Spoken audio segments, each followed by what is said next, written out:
La vie n'est pas toujours facile pour Donald. Enfin. Comme vous le dites, ma chère Julie. Enfin. Dans quelques instants, de nouveaux exploits d'Ernie, notre chevalier lumière. Alors restez bien avec nous, c'est dans la suite du Disney Club samedi.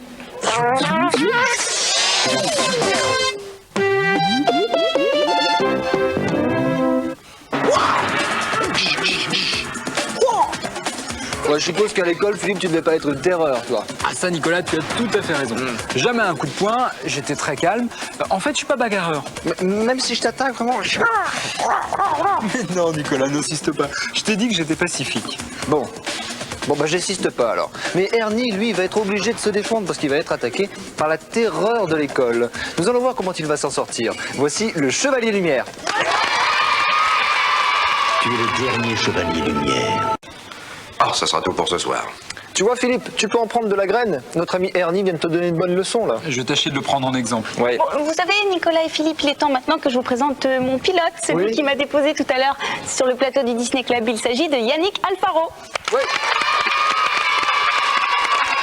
On pourrait l'appeler presque James.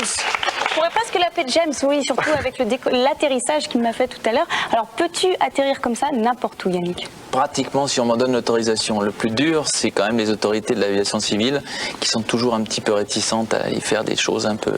C'est normal.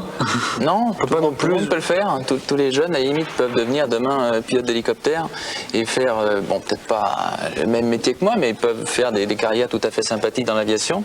Mais disons qu'aller se poser n'importe où, bah, on va peut-être voir quelques images. Si vous avez envie. Bah oui, on peut voir oui, effectivement que tu te poses par exemple sur un camion. Alors à quelle vitesse ça se passe? Alors là, ça se passait au Bourget il y a 2 ans et donc ça se passe à 70 km/h. Là, c'est des images qui ont été tournées au ralenti, Ouais. mais pour bien faire voir justement que c'est pas monté, hein, que ça se passe en réel. Et donc c'est absolument pas dangereux dans le sens où l'hélico il peut toujours redécoller à tout moment.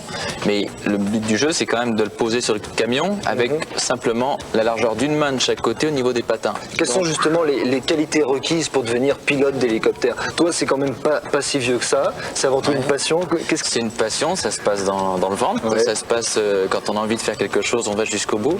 Et là, jouer avec un camion, bon, c'est vrai qu'il y a du public, donc je suis un peu saltimbanque, j'aime bien le côté un petit peu animation. Et Alors les qualités justement pour devenir pilote, pour Les qualités. les jeunes qui nous regardent. Il faut déjà avoir un brevet, une licence, je suppose. de préférence, ouais, il vaut mieux l'avoir. Il faut avant tout être passionné. Ouais, il faut être passionné, il faut savoir où on va, il faut avoir une bonne valeur de soi-même. Ça, c'est important d'être toujours très confiant dans sa personne.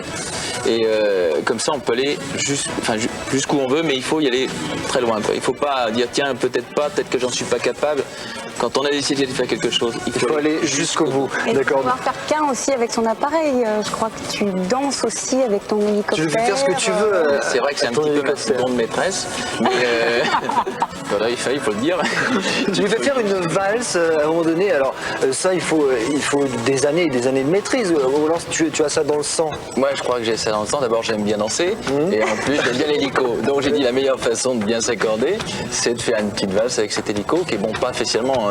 Il n'a pas été conçu pour ça. Il n'a pas été conçu pour faire le clown quand même, cet hélicoptère. Hein. C'est toi qui lui fais faire ce que tu veux et en Voilà. particulier aussi partir à 150 km/h en marche arrière. On se demande pourquoi. 2 pas en avant, 3 pas en arrière. Voilà, et hop. c'est simplement pour Alors là, essayer de... on va voir justement, c'est impressionnant. Pourquoi cette idée de partir comme ça 150 km/h en marche arrière? C'est un petit peu par hasard dans les...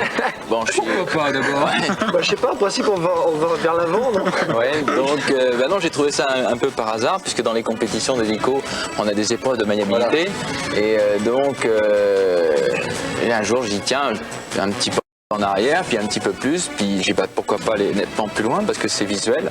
Et la preuve, c'est que sur un show aérien, bon, ça a beaucoup plu aux gens, au niveau du public, au niveau des professionnels de l'hélico, qui sont quand même un petit peu mes pairs quelque part. Faut dire que tu fais quand même de la démonstration, que tu fais de... Voilà, c'est-à-dire que pour un pilote privé, j'ai trouvé ce truc de démonstration en vol parce que ça me plaisait. Avant, je faisais des shows de trampoline, maintenant, je fais des shows d'hélicoptère. Yannick, je vais être obligé de te couper. On rappelle juste en 2 mots que tu vas participer bientôt au championnat du monde. Oui. Alors, on croise les Bonne doigts chance. et puis... On va essayer de leur remettre un petit puis- peu les Anglais, ouais. Quand bravo. même, ouais. Bravo, Yannick, merci beaucoup. Merci. Maintenant, nous allons partir à Euro Disney où nous avons rencontré des musiciens un petit peu particuliers. Allons-y.